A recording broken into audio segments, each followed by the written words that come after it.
Bismillahirrahmanirrahim. Assalamualaikum warahmatullahi wabarakatuh. Alhamdulillahirrahmanirrahim. Wassalatu wassalamu ala asyrofil anbiya'i wal mursalin wa ala alihi washabihi wasallam ajmain amma ba'du. Perkenalkan, nama saya Irwa Salsabila Lubis, NIM 0755 Jadi pada kesempatan kali ini saya akan menjelaskan tentang proses stokastik, yang dimana proses stokastik ini merupakan judul dari mata kuliah ekonomi fisika, judul pembahasannya. Nah, jadi dosen pengampu saya pada mata kuliah ini adalah Bapak Pendaputan Harahap, MPFIS, MPD. Nah, oke, langsung saja kita masuk kepada pembahasan atau topik bahasan yang akan saya jelaskan. Yang pertama akan saya jelaskan tentang pengertian stokastik. Yang kedua, pengelompokan proses-proses stokastik. Yang ketiga, proses martingale. Dan yang terakhir adalah proses Markov. Oke, kita masuk kepada pengertian stokastik.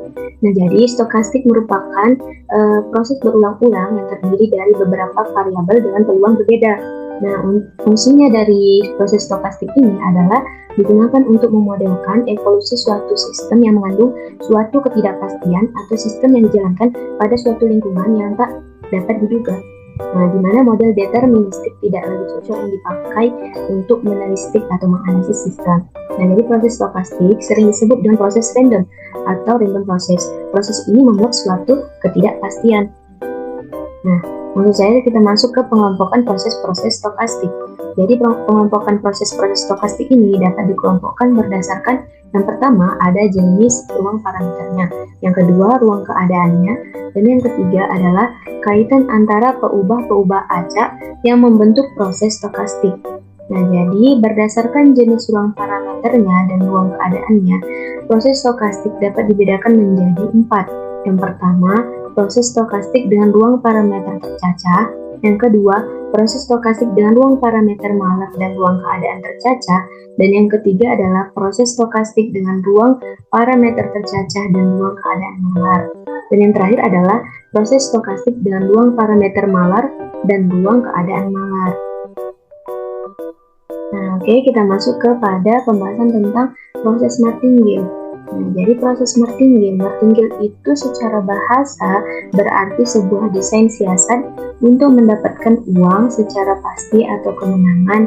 Nah, proses martingale ini juga mengacu pada sistem perjudian, di mana harapan kemenangan akhir merupakan keuntungan yang bersih atau jujur. Konsep ini yang diperkenalkan oleh Paul Pierre Levy.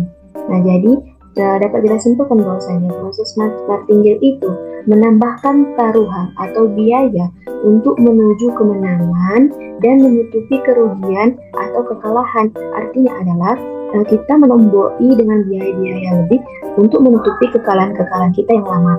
Nah, contohnya apa? Nah, saya ambil contoh pedagang mangga. Contohnya adalah Pak Suruk, ya kan? Nah, jadi mangga ini siap untuk dijual. Akan tetapi setelah sampai ke pasar, tiba-tiba mangga yang ada di truk ini rusak. Nah, setengahnya rusak. Nah, maka untuk mengatasi kerugian Pak Surya, ya kan, apa ya tindakan harus dilakukan oleh Pak Surya? Nah, jadi Pak Surya harus membeli satu truk mangga lagi, ya kan, lalu menjualnya dengan menaikkan harga mangga tersebut.